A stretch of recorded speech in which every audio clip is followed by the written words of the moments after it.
So guys, this is my honest opinion about my Winner X ABS Premium. May get 1 month pa lang po sa akin. As you can see,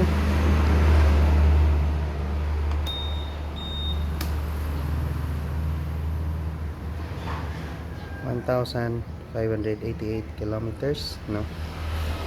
1 month and 1 week siguro na sa akin. So ang pinaka advantage nito, no, ang nagagandahan talaga ako na advantage niya kaysa sa ibang 150cc underbone is ito, average fuel consumption, na pumapalo ng 50 kilometers per liter.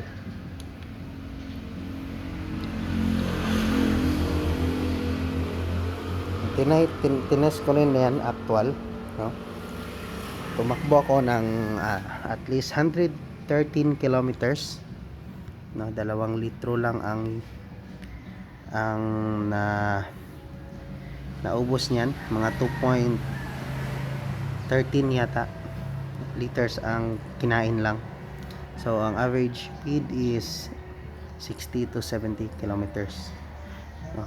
Pag takbong pogi ka, nakatry ako, takbong pogi lang, mga 40 to 50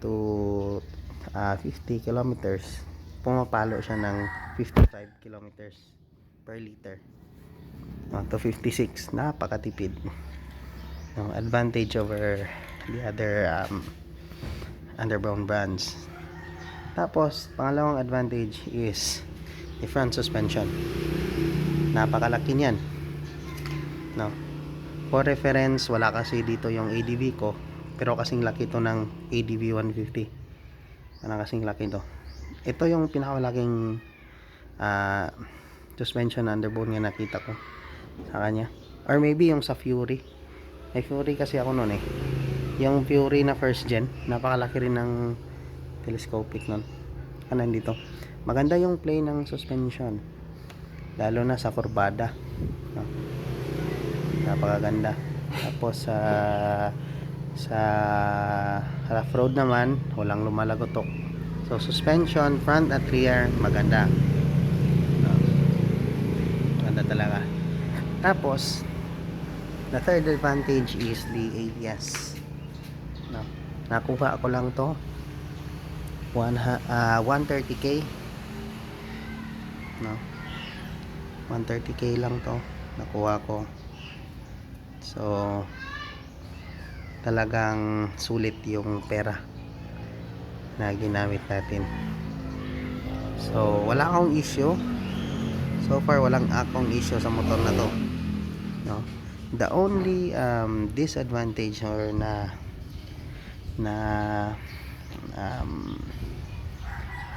hindi ko lang nagustuhan sa Winner X is yung throttle response, especially sa lower, no, gears. Naka first gear ka,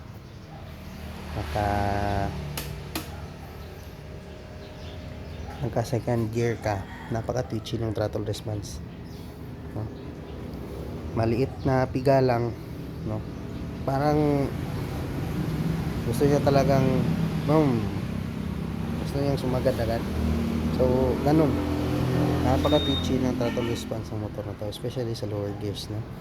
Minsan hindi siya masyadong twist, tapos bigla na lang siyang gaganyan. So napaka twitchy. So second issue is maybe hindi masyadong issue, pero napaka critical ko talaga sa pagdating sa gulong. So ang gulong nito is CS Swing. Hindi ko pa ito masyadong nagamit at first time kong gumamit ito, pero sa standard na Winner X is naka IRC tires, so makapit yun. Ito naka C-swing. Hindi ko lang alam kung ba't gano'n ang ginawa ng Honda, pero so far okay naman yung performance ng gulong na to. Pero hindi ko lang masyadong sinasagad sa likuan dahil baka matumba, no? Hindi natin alam, no? Baka hindi ito masyadong makapit. So napaka-particular ko talaga sa gulong. So kung papalitan ko, maybe papalitan ko to ng Pirelli or Beast, no, Flash 240. Maganda yung Beast, nakagamit ako ng Beast, ginamit ko yon sa circuit, yung ADV ko, yun ang ginamit ko. Maganda naman yung performance ng Beast, pero hindi siya makapit pagbasa yung ulan. Hindi katulad ng ibang tire brands tulad ng Pirelli, kahit basa makapit. Pero makapit yung Beast pag yung daan hindi basa. So yan yung issue ko ngayon. Hindi masyadong issue, reklamo lang sa X, no? Dalawa lang, yung throttle response, twitchy, at yung sa tire. Kasi mas maganda talaga yung tire sa standard. So far, maganda naman yung performance ng motor. So, napakaganda. So,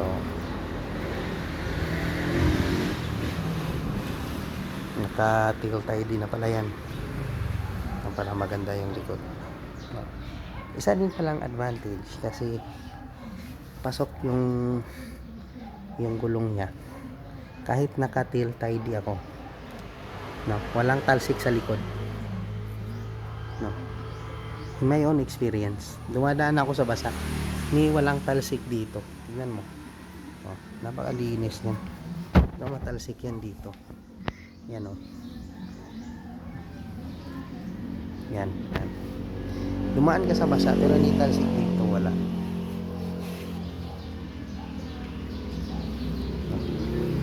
Maganda yung gawa ng kahit underneath mo walang talsik kasi masyadong pasok to, malit yung yung motor, hindi mahaba. So, ito lang yung review ko muna, guys. So tignan natin sa mga susunod na buwan, no? Maybe pag 3 months na to sa akin or 4 months, gagawa ako ng full review, pero initial pa lang to.